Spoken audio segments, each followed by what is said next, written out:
Hello everyone, welcome to Digital Communication Tutorials.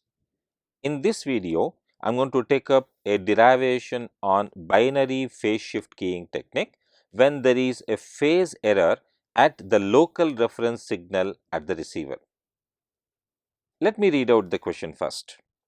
In the coherent detection of binary phase shift keying signal, the phase reference of the local reference signal differs from the carrier phase by theta radians.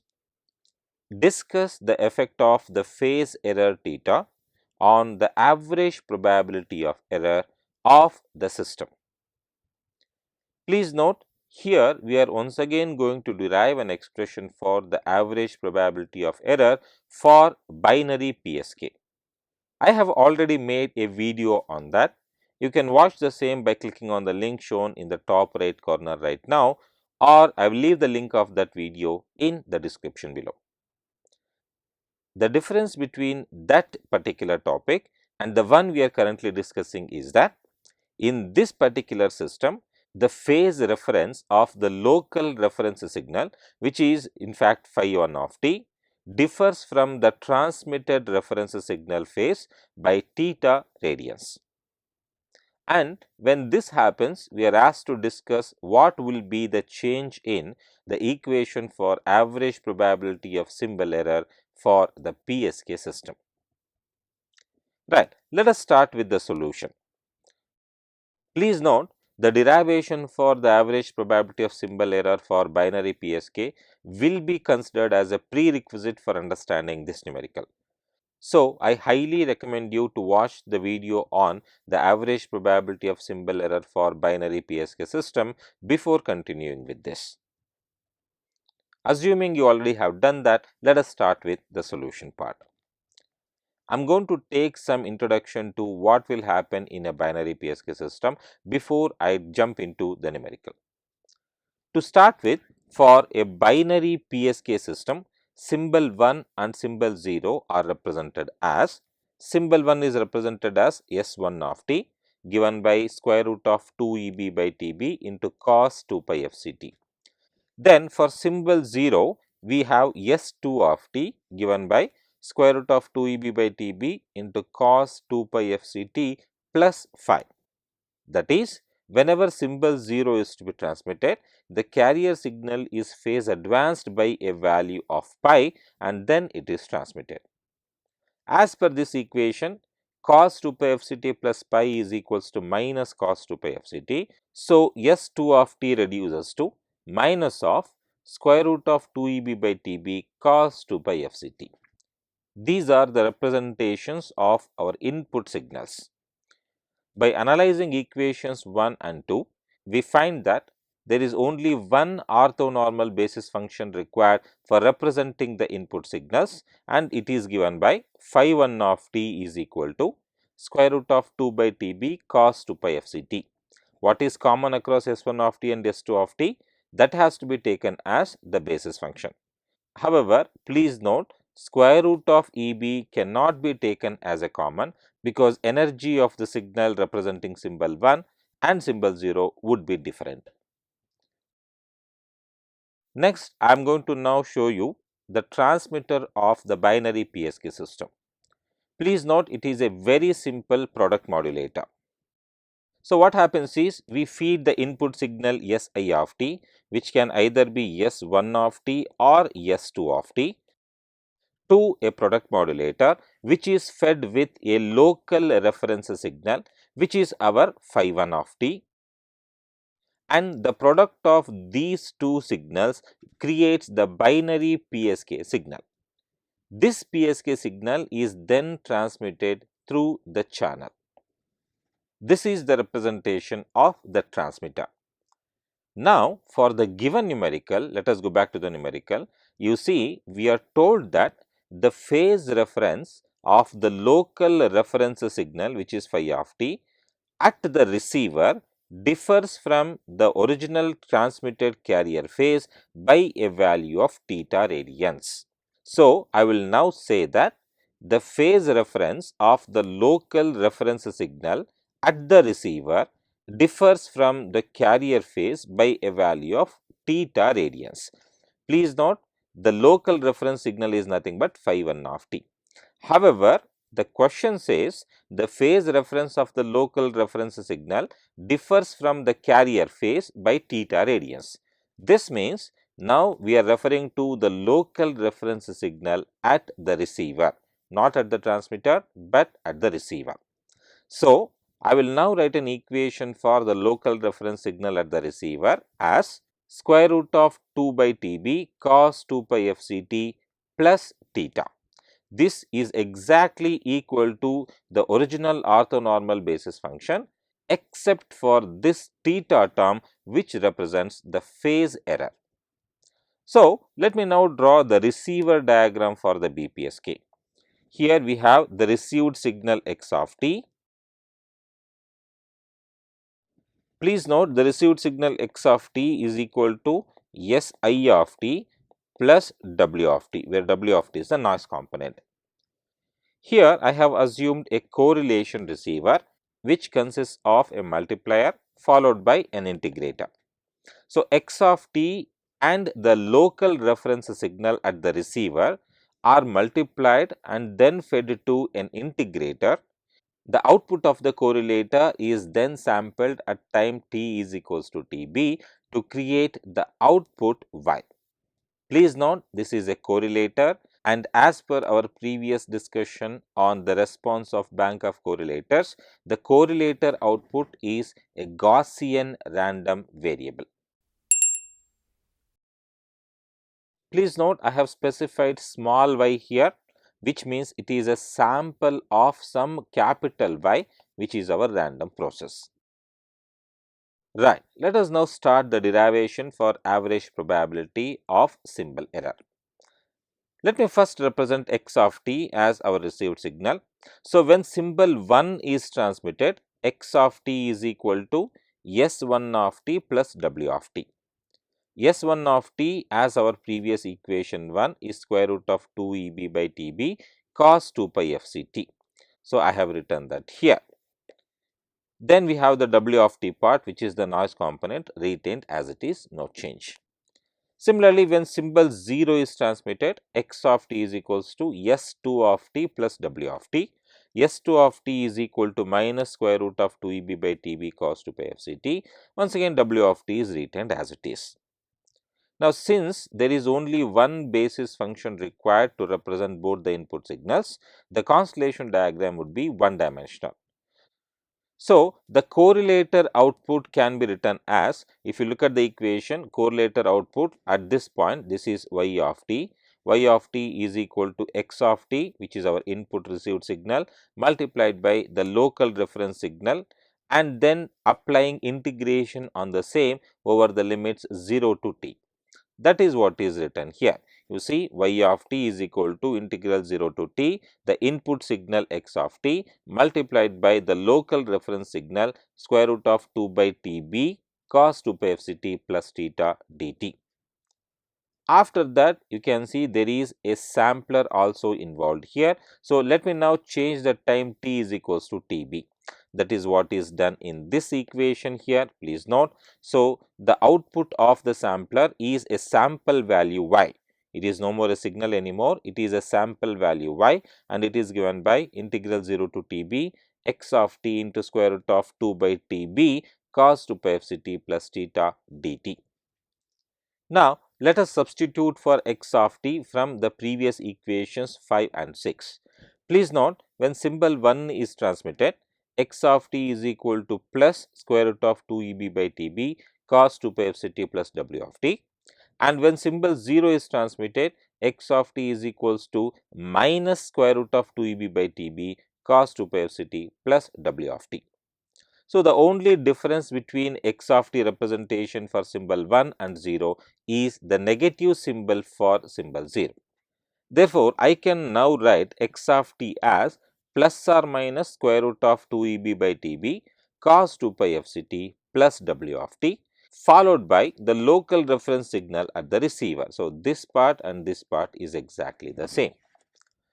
Let us now multiply the contents of the RHS of the equation. So, we first multiply the local reference signal with the cos 2 pi fct part. which will give us this part of the equation. Then I multiply the local reference signal once again with the W of t part, so which gives me this part of the equation. Coming to this part here, you see we have cos 2 pi f c t multiplied by cos 2 pi f c t plus theta. This is in the form of cos A and cos B. Please note, I am going to take 2 pi f c t plus theta as A and 2 pi f c t as B. We know that cos A into cos B is equal to 1 by 2 into cos A minus B plus cos A plus B. Let me now apply this equation into the first part of the previous equation. So, it would be integral 0 to T b plus or minus 2 by T b into E b.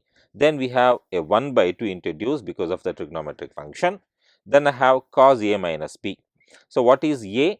2 pi f c t plus theta. What is B? 2 pi f c t. Then we have a plus cos A plus B. So, it is cos of 2 pi f c t plus theta plus 2 pi f c t. Then we have a dt.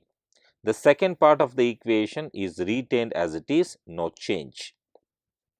Let us now further simplify the first part of the RHS.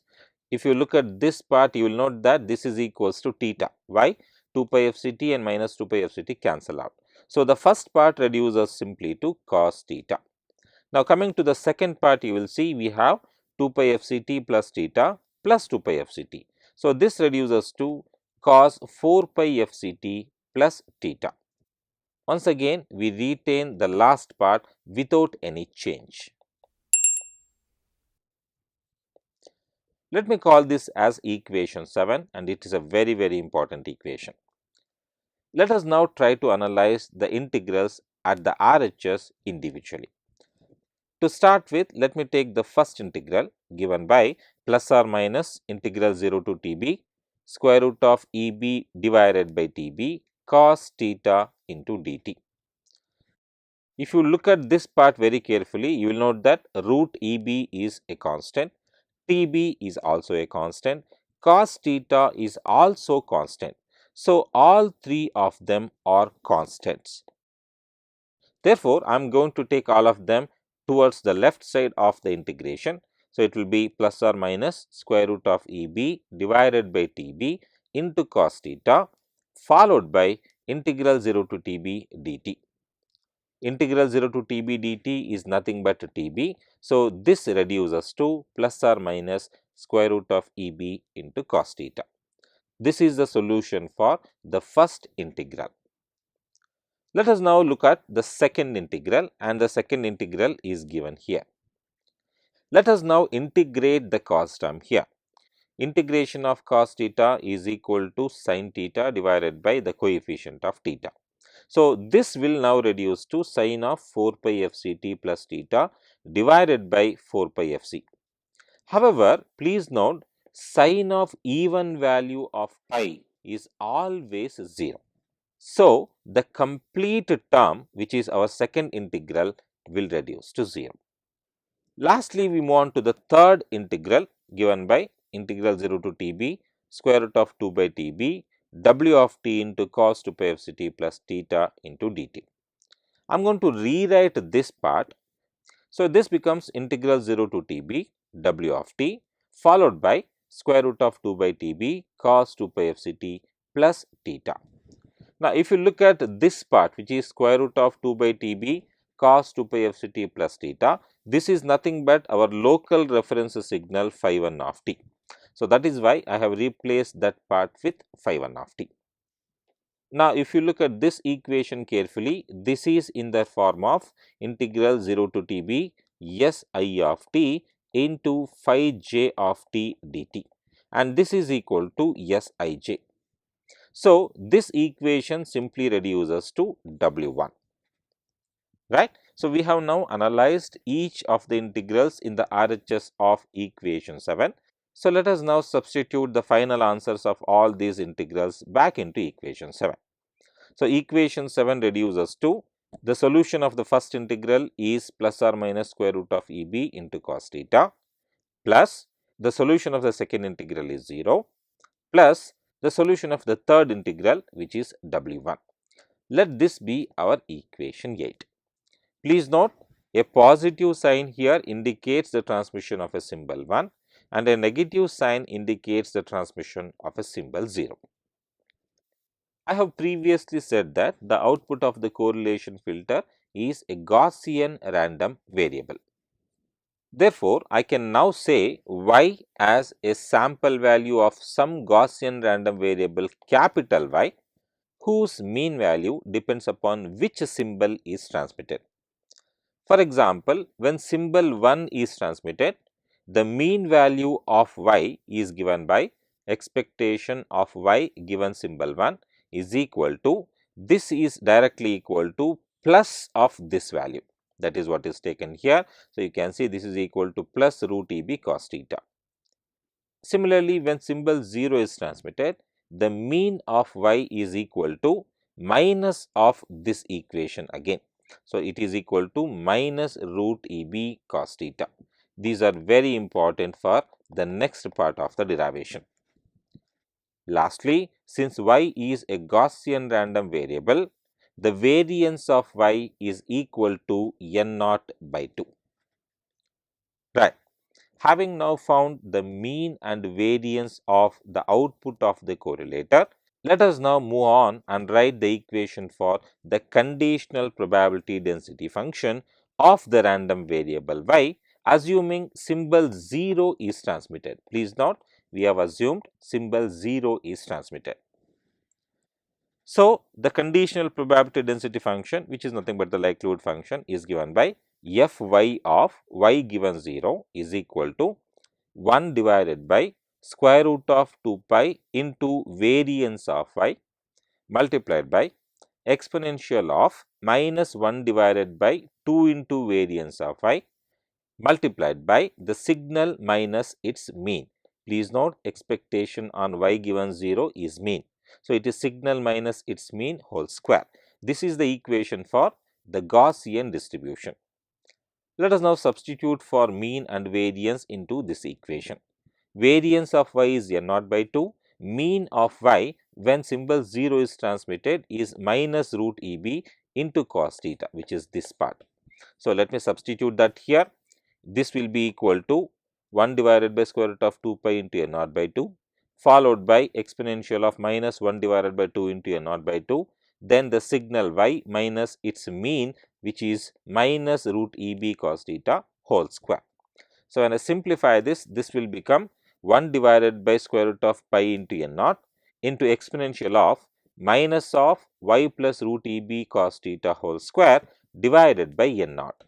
Please note, this is Fy of y given 0, which is our likelihood function or simply the conditional probability density function. Once we find the conditional probability density function, we then continue to find the average probability of error of first kind. Please note, of first kind as Pe of 0 equal to integral 0 to infinity Fy of y given 0 dy. Please note, to understand this, you should remember the constellation diagram for Bpsk. The Bpsk constellation diagram is one dimensional with the first message point located at root Eb and the second message point located at minus root Eb, and the decision boundary is at 0. So, we have currently assumed symbol 0 is transmitted, which is this point. Symbol 1 is this point. The conditional probability density would look like this. So, currently we are calculating the portion of the distribution function which falls in region Z1 rather than region Z2. When I want to find out the average probability of error of the first kind, I should take the area under the curve of the likelihood function that falls in region Z1.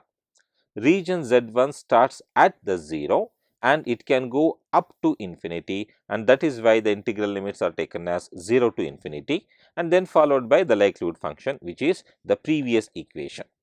Let us now substitute this equation into this part. So, this will be P of 0 equal to integral 0 to infinity 1 divided by square root of pi n naught into exponential of minus y plus root E b into cos theta whole square divided by n naught into dy.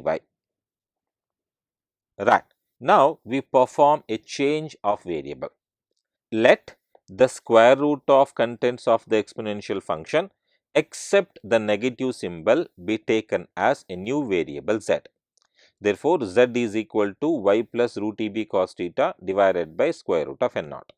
Please note, we have taken the square root of contents of the exponential function except for the negative symbol as z. Since I have now changed the variable, I need to now find new integral limits as well as a replacement for dy. Let me do that. To find the new integral limits, I put the old integral limits into the equation 13, which is for change of variable.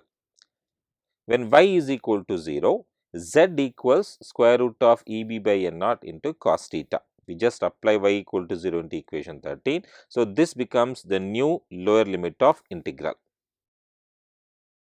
Similarly, when y is equals to infinity, z is equal to infinity. So, this forms the new upper limit. Finally, to find what is dy, we differentiate equation 13, which is for the change of variable, with respect to dy. So, dz divided by dy is equal to, please remember, root EB as well as cos theta are constant. So, the only differentiable part in the RHS of equation 13 is y. Therefore, d by dy of y divided by square root of n naught is equal to 1 divided by square root of n naught. So, rearranging this, I will get the new value of dy as dz into square root of n naught. Now, I will apply the new lower limit, new upper limit as well as the new value of dy back into equation 12. So, when I do that, it will become Pe of 0 is equal to integral, the new lower limit, which is square root of EB by n naught into cos theta, is put here, the new upper limit is put here, followed by the rest of the equation, which is 1 divided by square root of pi n naught into exponential of, please note, we have taken the square root of content of the exponential function as z. Therefore, this will become minus z square. This is a very important step, please remember that, followed by dy, but dy is equals to dz into square root of n naught. Now, when you come into this part, you will see there is a square root of n naught in the numerator here and there is a square root of n naught in the denominator here. Let us cancel them out. Therefore, P e of 0 is equals to integral square root of E b by n naught cos theta to infinity 1 divided by square root of pi multiplied by exponential of minus z square dz. Let us call this as equation 14. Now, we compare this equation with the complementary error function, which is given by ERFC of u is equal to 2 divided by square root of n naught multiplied by integral u to infinity exponential of minus z square dz. Now, if you look into the RHS of equation 14 and 15 carefully, you will note that they are almost similar except for this 2 at the ERFC. So, if I have to represent P e of 0 in terms of ERFC of u, then I will have to divide the ERFC by 2 to make the same. So, I will now state, comparing equations 14 and 15 carefully, we find that P e of 0 is equal to 1 divided by 2 multiplied by ERFC of u. Please note, what is u here? U is the lower limit of the integral. What is the lower limit of the integral for P e of 0? It is square root of E b by n naught into cos theta. So, we put that value here. So, this is the expression for the probability of error of the first kind. Please note that while deriving this expression, we have made an assumption inherently stating that symbols 1 and 0 at the input are equiprobable. Therefore, we can now say that using a very similar approximation, we can obtain the probability of error of the second kind, which is P e of 1 as P e of 1 is equal to 1 by 2 ERFC of square root of E b by n naught cos theta. Please note, equation 16 and equation 17 are exactly the same, right. So, this happens only because we have assumed symbols 1 and 0 are equiprobable, right. So, finally, to find the average probability of symbol error for the Bpsk system, we need the prior probabilities of symbol 1 and symbol 0. But however, since we have said they are equiprobable, the a priori probabilities of symbol 1 and symbol 0 are 1 by 2. Here I have denoted P naught as the a priori probability of symbol 0 and P1 as the a priori probability of symbol 1. Therefore, the average probability of error is given by Pe equals P naught into Pe of 0 plus P1 into Pe of 1. P naught and P1 are 1 by 2 each, and Pe of 0 and Pe of 1 are exactly the same. Therefore, the average probability of error is equal to Pe of 0 or Pe of 1. So, finally, I can write the average probability of error for a Bpsk system when there is a phase error value of theta introduced at the local reference signal as Pe is equal to 1 by 2 into ERFC of square root of Eb by n naught into cos theta. That is the answer for this numerical. So, we now finally conclude saying when the local reference signal differs from the transmitted carrier by a phase value of theta radians, the cosine of the phase error theta is introduced in the computation of the average probability of symbol error. This is the effect of the phase error in the local reference signal. Right, that is the end of this video. If you like this video, kindly like and share this video and subscribe to my channel for more information on digital communication. Thank you for watching. Have a good day.